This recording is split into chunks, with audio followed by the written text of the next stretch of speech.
Hello and welcome to The Pickle, brought to you by AC4SA, academic coaching for student athletes, and co-hosted by Ethan O'Day and Jack Sundberg. Here on The Pickle, we discuss with our guests, ranging from coaches to professional athletes, the pickle of all things: academics, sports, recruiting, high school to the pros, you name it, we talk about it. Our goal for the podcast is to give people insight into the sports world and student athletes' perspectives by sharing current and former athletes, educators, and coaches' real-life experiences. Telling story is one of the most powerful means for leaders to influence, teach, and inspire. These stories resonate in our culture, history, and lesson learned. The Pickle brings you these stories of adversity, triumph, failure, and determination to get inspired, to take them to your school, home, life, and court. Listen, learn, share, and enjoy. Today's guest is Billy Chiles. Billy played soccer at Towson University, where he was an All-American goalkeeper and All-Conference. He was drafted by the Columbus Crew in the first round of the 2008 MLS Draft. He graduated Towson in 2008 with a bachelor's degree in sports management, and later received his master's degree in sports administration from Canisius College in 2015. Billy coached at Towson University and is now coaching as a soccer coach at George Mason. He is also currently going for his second master's degree to become an athletic director. All right, the Pickle Pod. We're back and we're better. Real excited for our guest today, Billy Chiles here. The resume here is ridiculous. We got a former D1 soccer player, former pro, current coach, going for like his fourth master's, I think, right now. Great. Looking at this resume, it's a little intimidating to me before. But Billy, where are you checking in from, and what are you up to now? So I'm in Silver Spring, Maryland. I am coaching at George Mason University. We play in the Atlantic 10. George Mason's in Fairfax, Virginia. Right now, just dealing with COVID and the parameters we have with practice. And we won't play our first game until February 20th. But right now, I've been there going to my fifth season. So Awesome.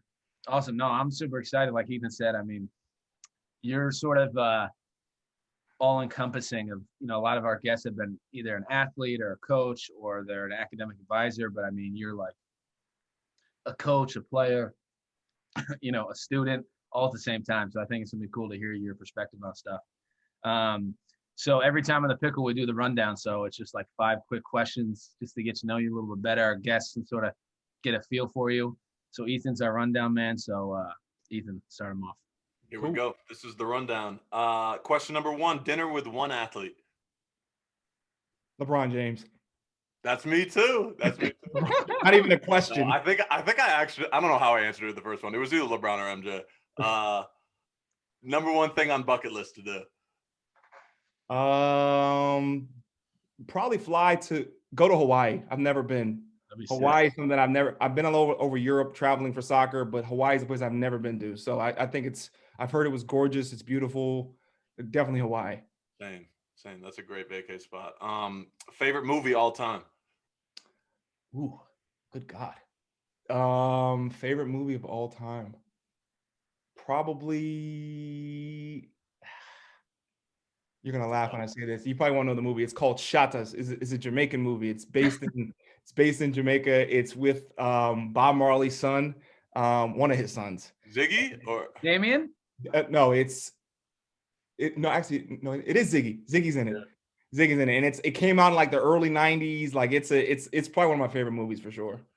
Side note: was Ziggy the one that wrote the Arthur theme song? You know the song.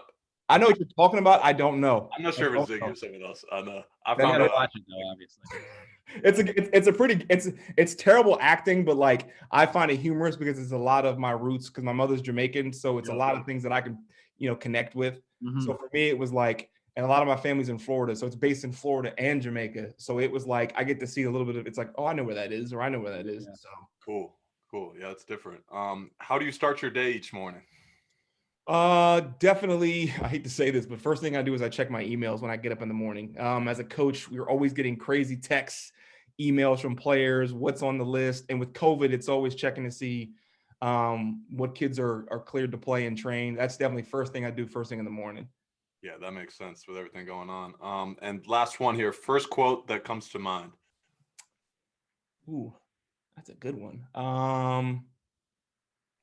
Here's a good one. It's my dad told me this is when a job has begun, do not quit until it's done. Be the job great or small, do it well or not at all. Oh, It rhymes. mic drop. Oh Yeah. my God. Yeah, that was that. It's something that, like, you know, it's one of the things that I with my life and how I approach everything. It's like, if I'm commit to it, I'm doing it. Like, everything I have, it's gonna get done. It's gonna be done right. I can't do it right, I'll come back and revisit it until I finish it. So. Oh, that's awesome. That's awesome. All right, that's the rundown. Did it. Crushed it. Yeah, so I guess we'll sort of just dive right in. I mean, obviously, you know, you played soccer at a really high level, you know, All-American, you know, drafted, you know, sixth overall MLS, which is nuts. You know, but now that you're sort of been on the other side of it as a coach, you know, tell us a little bit about how your mindset has changed, like athletically, now that you're a coach. Like, do you see it differently? And then also, you know, obviously academically, how has your viewpoint changed, you know, being a coach from, you know, when you were playing at in college and such? Yeah, so it's definitely changed drastically from when I was a player. I mean, when I was a player, my one goal was to be a pro. That was kind of pretty much it. Like, when I went into college, my goal was to just be a pro from my freshman year on. So my focus on just being the best I could be was it. I mean, academics kind of was on the back burner for me in a lot of respects, and, you know, a lot of players, it's kind of the opposite. But because I had a pretty high profile coming out of high school, because I had expectations to be, I could have been a pro even younger, but my parents were big in education. So it was more of a perspective of just go to school, get your degree, then go play. So it's changed a lot, obviously, since I've played, which has been years now. But as a coach now, my perspective on just the game and how I coach my kids is different. I guess because I was successful at a high level, that I'm harder on my kids, I think, than when I was younger. Because I've been there and I know what it takes to be a pro. So my perspective is just very much like the little details that sometimes we skip over. We need to make sure that we focus on those things because they affect the next play. I think, I hate to sound like an old guy, but the generation of players now, they kind of forget that. They forget that the fundamental details, what you're doing, what you're putting in your body, like what you're eating, if you're getting enough sleep. Those are the things that I took for granted as a younger player. And I think the kids nowadays, they don't stress on it enough, and it really makes a big difference. So my perspective is completely different. I'm much more attention to detail because obviously I'm a coach and I need to get results. Right. So, you know, in our business, wins keep you in the seat. So if you're not winning, you're not doing your job. And if you're not getting kids out and graduating, you're also not doing your job. So it's a balancing act that you kind of have to have. But it's something that, I mean, every school I've been at, the core GPA has been over 3.0. So our kids graduate. Now, since I've been there, and both colleges, I've only had one guy go pro. And it was one kid that I coached specifically. He's actually German, which is kind of funny. He's a goalkeeper. He's playing in Finland now, and he's been playing ever since he graduated. So haven't had too many guys have a very successful, long professional career, but I know guys that are doctors, engineers that have done well on the academia side. Yeah. And just a follow up on that. When you first got into coaching, was there like a learning curve? Was it something that you always knew you wanted to do? Was it kind of tough when you first got into coaching? Like you were like, oh, I'd rather be playing right now. Without a doubt. And I think I've told Jack before, and, you know, about it, kind of my situation where when I got drafted, it was, you know, I'm thinking, all right, great. I'm achieve my dream. I'm going to go. And then when you actually get into it and you see what the professional at that time, what it was, like the starting salary for a rookie coming out of college was under 40K. And it's like, you know, you sit back and you're like, this is nothing. That doesn't, you got to, housing's not provided, so you got to pay for that. So you realize it's completely different. But yeah, I mean, it's definitely changed drastically. Just the whole process is just different. I mean, like I said, I always look back to kind of like how it was back then and how it is now. And there's a feeder system in Major League Soccer that puts kids through, which, you know, if you get drafted, schools will pay for your schooling. When I was a player, that wasn't an option. It was either you left and you paid your tuition, or you on your own, or you stayed in school and you finished. And I opted to stay. So, based on my parents and my coaches saying they thought I was better than the league anyways, they wanted me to stay, finish up. I had a semester left in school, but you know what? How my mentalities changed was because as I was in college, I didn't know about getting drafted in January. I was just worried about just my fall season, and then I'd worry about school afterwards. Right. So I didn't really I wasn't focused on school. Like if I would have known what I knew now, I would have buckled down in my fall semesters every year and passed every class and done what I needed to do, and then been done in December. And then I would have just went and played and wouldn't have had to think about it. Yeah. So That's so true. it's just different, man. Yeah, Absolutely. it's so different. Why don't you brought up a good point before that about being a coach, and like you're here to like obviously get these kids to graduate, but you're also here to win. And I think it'll be great for you to touch on a little bit for obviously, student athletes who are listening, and also parents. Like you're like, if kids aren't like meshing well with the team and like they're not like fitting in, it's like either they might be cut, or it's like, hey, like you got to figure it out, because this is my job too. Like I'm not here just to like baby you through. Like if you're not going to fit in well, like I'm sorry, but like this is at the end of the day, it's still like it's your job, and you need to perform. And if they're not fitting in, like sorry. Yeah, I mean, to touch on that, I mean, I want to say that every kid that I've ever coached, I want to feel like I'm a big brother / dad, even if I'm young.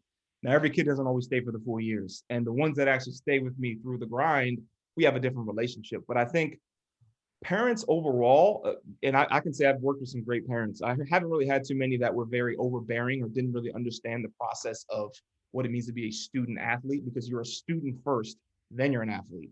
Mm-hmm. The only, I think, issue that comes to mind sometimes is like when you have international student athletes, because their parents are looking at it like, okay, my kid's coming over from Europe, and tuition $60,000, and you're getting, let's say $40,000, because obviously about the scholarship, it's 9.9, and not every kid's going to get a lot of money. That's the big issue that we run into. When they see that their kid's not playing, they take it very personally, like they're not not being treated equal in a lot of respects. But the reality of it is, and you guys both know this, the best kids will play at the school. The best kids are going to play. There's no real, and that's something that I believe in, our staff believes in, and it's something that I think that it's important that parents realize that we need to win. Yeah. Like, and I'll be honest with you, I've been a coach for going on almost 10 years now, and I haven't had a lot of success as a coach. I've had success as a player. I've had success individually by position, but like as an overall coach, because where I am as far as the mid majors and working with those programs, it's harder to recruit. It just is. And like, I probably get on average, I'd say almost 100 emails a day from kids and their parents saying, you should recruit my son, and this is where I belong. And a lot of times, I'll be honest, I'll read some of them, but if you're reaching out to me and I'm not reaching out to you, you probably need to look at a lower level, because it's just the reality of what it is. It's just you're not on a lot of the radars of Division I programs. Mm-hmm. So it's a different perspective that I look at it, because from my perspective, it was different because my recruiting process was completely different. I mean, I got offers from tons of schools, and it was like my parents were just like, and we didn't have email back then, so it was like you got letters in the mail, and it was like here. It's just like, you know what I mean. And coach would come to your house and talk to you. So it's just different. And like you try to explain to parents, in like just regular conversation, like, look, we get 150, 200 kids that are interested in respective college programs, whether that's Division I, II, III, whatever. And we have to go through that and pick kids that are going to help us be successful. Maybe not in the first year, but maybe in the second, the third, or the fourth. So we need to see that there should be a progression and development that'll help us be successful. I mean, we're not just going to have kids just to have kids. Yeah. No, that's so true. That's so true. And I mean, it's just crazy just because it's like you're getting so many emails from kids and parents, and it's like,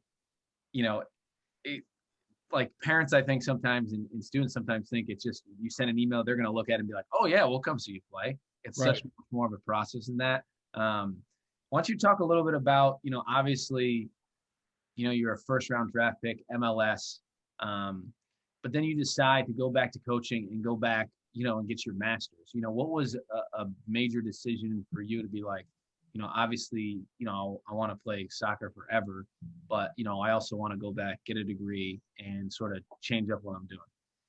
Well, from a professional standpoint, I had to do what was best for me and my family. So my family, they're very educated. Both my parents were lawyers. My sister's a doctor. So sports was something that I did that was my passion. And my parents liked it, but they're on the academia side of things. So when I realized I had a few injuries in college and I'm like, my body's starting to wear down a little bit. And it was like, all right, maybe I need to keep my options open for other things. And at that point, my original plan was I wanted to do the military aspect, but I decided to say, no, I'm going to just go play in college. And then when I got to college and I realized towards probably halfway through my senior year, when I went to go to the drafts, and because the draft is in January, and I was actually with the national team in Florida getting ready for a training camp to go to Beijing. And I didn't get drafted on the first day. So how it works is the first day, there's 4 rounds. I didn't get selected in the first 4 rounds. So I got selected on the second day as a 6th pick. So, when that day happens, it's like everybody's calling you, like, this is what you need to do. Da, da, da, da. So there's no guaranteed contract.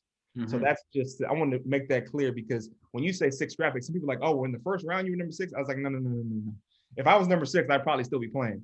But because I was in the second day, my perspective is like, you know what, I'm valued, but I'm not on their radar all the way up here. You know what I mean?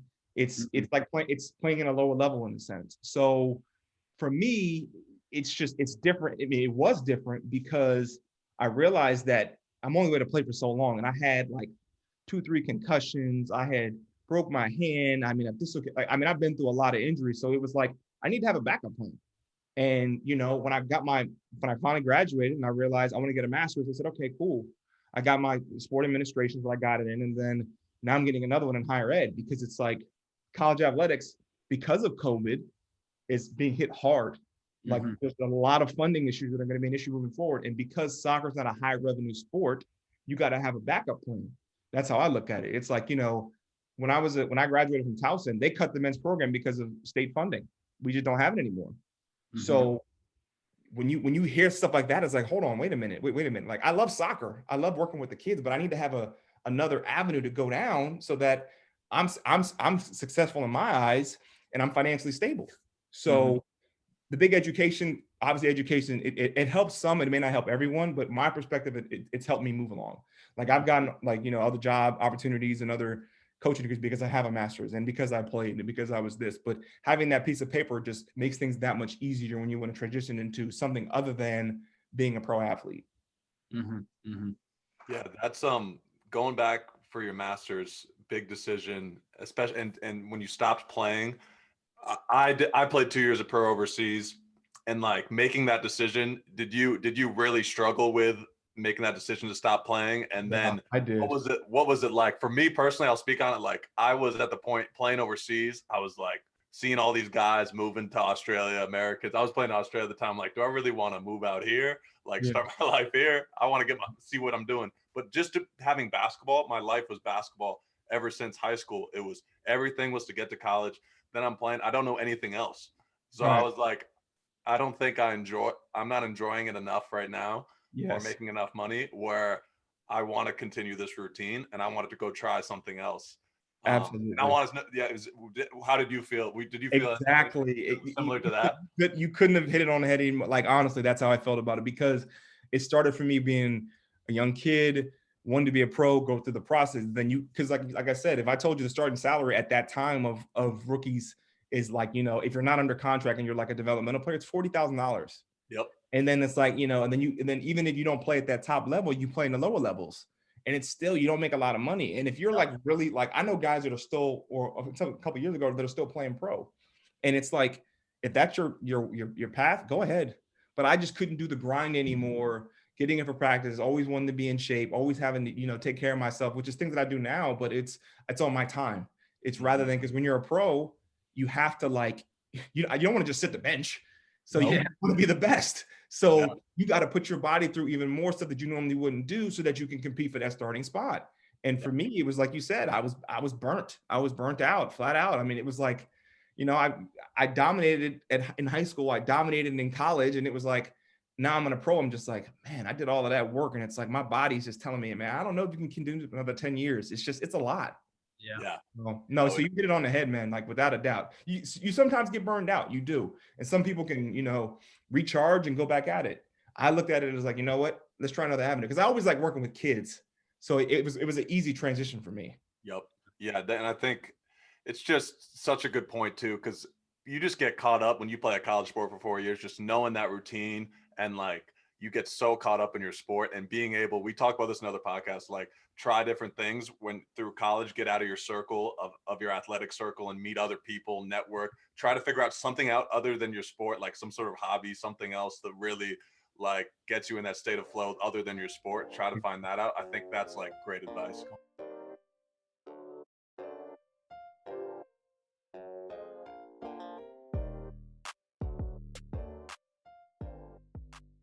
But yeah, that's well, it's funny. It's funny you say that, experience. Ethan, because it's like I think that's one of our biggest things with AC4SA is like, you know, when we're talking to student athletes and we're doing transcript reviews, it's like, why not have that conversation when you're a senior in high school or even a freshman in college? You know, it's like for you guys talking here, it's like, you know, all you thought about was, you know, become a professional athlete, and that's all that you had on your mind. But if someone had sat you down, you know, Ethan or Billy, and said, you know, senior high school is like, well, what is something else that you want to, you know, focus on if sports wasn't always there forever?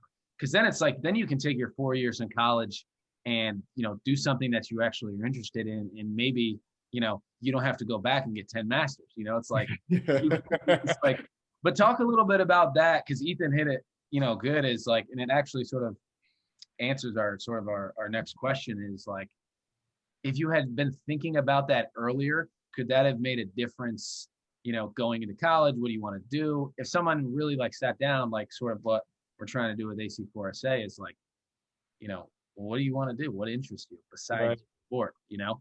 Yeah, no, I mean, that's a great point. And I think, again, I went in with a very naive perspective. I wanted to do sports medicine. And then once I got to my first year of college, I was like, there's no way you can be an athlete and do this. It doesn't make any Like I went to Rutgers sitting there thinking, because like I played soccer at Rutgers and I was supposed to play basketball there too as like a walk-on. And then I got there and I'm like, there's no chance in the world I'm doing both. Like, I don't know what I was thinking. And I told the coach, I was like, I'm not doing both. I'm just going to do one sport. There's no chance. So Yeah. for me, it was like, if I thought about other things other than being a pro, like you said, I would have probably picked a major that was more conducive to what society needs. Like, so for example, like engineers or computer science. Computer science is huge because technology is just taking over everything. So a lot of the guys that I know that are in those computer science majors, I mean, at George Mason or even lawyers or doctors, their job opportunities are greater than a lot of times being a college coach or being a pro. I mean, like you said, you're more successful, you're more likely to be successful, you know, and professional in something other than the sport you play. So for me, if I really would like, you know, and like my parents, they didn't really stress, they knew I was good at sports, but they saw that that's all I really wanted. So they kind of let me figure it out. Yeah. And if my freshman year, you would have said to me, you know what, this is a starting salary for a pro soccer player. You can play 4 years of college soccer, go do that. Or you can get a degree in engineering or a degree in, I don't know, chemistry or biology or computer science and come out of college making 60, 70K. I probably would have chose the other way just because of how much more resourceful it is in the longevity of my, because like you said, I'm going to be a pro for how long? And then I'm going to be like, I'm kind of done. So it would have changed completely my outlook. If I would have been more open and more, you know, just realist about what it was, it would have changed things completely different. Yeah. So I think it's also like you said, like it's so tough though for you have to know yourself too, like with the major you pick, because sometimes it can be you just can't do it with your sport. Like like at the end of the day, like I was trying to do like exercise science too, and I'm like having labs getting pushed back. Like I can't take chemistry this semester, so I got to take chemistry and bio together. Like depending on your sport and like who you know, like unless you're like really a science head or like yeah. like that's your thing. It's so tough, but like great point is like we talked about, if you love whatever you're studying, like you're really into it, like the sports science or like computer science and whatever it is, then you find a way to get it done. I think Without a doubt. Is how it goes. But yeah, that's great insight there. Yeah. Why don't you hit a little, we got one more question for you. Ethan's got our last question to wrap it up, but one thing before I'd love for you to hit on is, you know, as a coach in academics, when you're recruiting guys, you know, if you're picking up a guy, you know, whoever, you're looking at their transcript and all of a sudden you see a 2.8 I mean, are you pretty much dropping that transcript, or or if you see a 3.8, you're like, oh, we got to get this guy, because he's just as good. Or like, tell us a little bit about the importance of academics for you as a coach and recruiting guys. Okay, so to kind of give you the idea, like every school's gonna be different as far as their general standard to get you in. So where I'm at Mason now, generally the average student can get in between the average should be like a 3.2 to like 3.5. That's the general standard we have for general admissions getting into school. Now, some schools have a special permission for a student athlete that maybe isn't a great test taker, but his GPA is high. So for example, if he's got like I don't know, he's got a 3.5, but his SAT before was like a 900 or something. You know what I mean? He could just be a poor test taker. But every school's gonna be different as far as what schools can get in. Like, so we compete against schools in our conference that they can get in with a 2.6. Where I'm at, you can't get in below a 3.0 unless you're like a special admit, and we only get one of those every 4 years.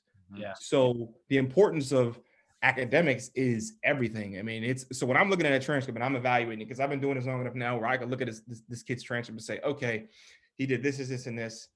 He struggled in this class. If he comes to college to us, he's going to struggle in this moving forward. Now, he could have had an issue where he just kind of had a lazy moment and didn't really try. But when I evaluate a kid's transcript, it's a lot of times it's clear as to what they're going to be good in and what they might struggle in. Right. So for me, it's pretty much just, it's cut and dry. I mean, when we do it, we look at the transcripts, we go through it. And like I said, generally speaking, we want to see, did you fail anything? Did you retake anything? Do you have any college credits that you may have taken ahead of time, which is another great option, which is something that wasn't stressed when I was a student. Like, if you can take classes to get ahead, do it. Yeah. It looks phenomenal. I mean, you can honestly cut down a semester in a lot of cases. Even if you take 4 classes in your junior, senior year, say you take 2 and 2, and you're that far ahead. I mean, that's number one, it's saving you money. And then number 2, it's helping you want to graduate sooner. Yeah. Yeah. So, let me ask you, I don't know if you can answer this real quick too, is has there ever been a situation where you were looking at like 2 guys for a spot, and there was a guy that maybe was a little bit more, you thought had a little bit more upside, was a little bit more skilled, but his character, you met him and his character or grades were a little bit lower than the other guy that maybe wasn't quite it? Has there ever been situations like that where you take the higher character and the guy that you see he's going to thrive better, right? Oh yeah, without a doubt, because you have to fit the family, because that's what I call us, a family. Like, I close out with our team, whatever team I've coached with, I always say we're a family first and foremost, and I'm going to have your back. And part of me having your back is putting you in a situation where you're going to succeed.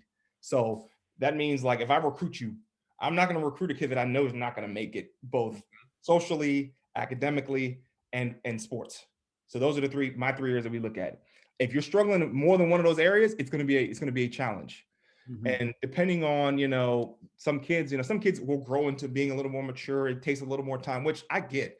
Not every 18-year-old is going to come in being like, oh, he knows everything. He's cool. You know what I mean? Yeah. Like, no, like, I was 18 and I was very naive. I mean, I thought my shit didn't stink. I'll be honest with you. I mean, because when if I'm a McDonald's All-American and I'm most valuable player at the game, and then like I've got 15 schools calling me, I'm like, well, I must be doing something pretty good then. Yeah, so my perspective was like, you know what I mean? And that's just me being real about it. It's just like, that's how I looked at it. But I had to take a step back when I got to college and just and I looked at the school and I'm like, all right, Rutgers is huge. I felt like I was a number when it was like, you're in a lecture hall of 150 kids. I was like, this is not going to work. And I lost focus. I got distracted. And then when I transferred back home, classroom sizes are 30. It was a better environment for me to be able to focus and be a better student, which is, and I had to just refocus but definitely, I've definitely had kids where you want a high character kid. Now there are going to be kids that make mistakes. That's what you have to remember. No one is perfect, but if it's a mistake that's been repeated, then that's a red flag. Right? Yeah. It happened once, we can look past it.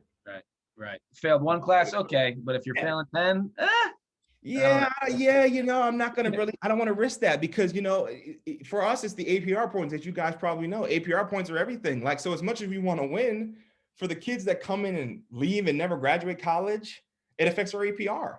So from that perspective, that's just as vital as getting a conference championship. I mean, they want us to do well there, but if we've got kids that we bring in kids as freshmen, they leave by their sophomore year, and then they transfer and never finish school, that's an APR hit we have. Yeah. If they leave and they graduate, then it doesn't look as bad. But if Right. they come in, drop off the team, and don't do well, then it affects us just as negatively. So those are things you have to consider when you're evaluating the younger talent. And it's tough now because, well, it's a little bit better because a lot of universities aren't forcing you to have an SAT. Yeah. So it makes it, I don't want to say it's easier, but it is in a sense. That's one Mhm. less thing you have to worry about. It's like Yeah. you can get a 3.2, and Yeah. because of the COVID, you can apply, and 9 times out of 10, you could probably get in. Yeah. Wow. So it's a challenge right now for us from a recruiting standpoint because it's limited to video because it's a dead period. So our dead period really limits. I can't really get to know a character of a kid, like you mentioned. So for Right. me, it's more of like I talk to his coach. His coach tells me one thing. I have to go on what the coach says, and then Yeah. I can't really and I'll go watch a practice and just sit back and be like, okay, well he was cussing out his teammate. I mean, Mhm. was he cussing him out because he sucked or because he's selfish? I don't know. Yeah. It's the perspective, but it's like it's hard to do that now because there's a hurdle for us because of COVID. So Yeah. For sure. Yeah. No, it's hard to be a college coach for sure in that recruitment process. Like I can only imagine. But it's such great advice, like for those kids. Just being a high character guy, doing the right thing, and doing what you're supposed to do in the classroom is gonna put you above that next guy if you're not quite there. without a doubt. Um, One thing I'll say that I'll add this to it: when you're sending an email to a coach, and I tell this to all my kids, spell the coach's name right. Spell the coach's name right, and make sure you change the list of coaches because a lot of kids they want to Yeah. get recruited by everybody. So if I get an email and it's got LaSalle, UConn, Davidson, Georgetown, I'm not reading the email. Hey, Yeah. coach, we want to come here and play. I was like, well, you're done. Delete. Sends So it to 100 those schools. little details. That's good advice right there. That's a detail, man. Last question here. You good, Jack? Can I ask it? Oh yeah. Yeah. If you had one piece of advice to your younger self, and you pretty much already answered this, but what would it be and why? Well, just to kind of recap, I think the first thing I would do is to look beyond being a professional sports athlete. That's the first thing I would say, and take your academics more seriously.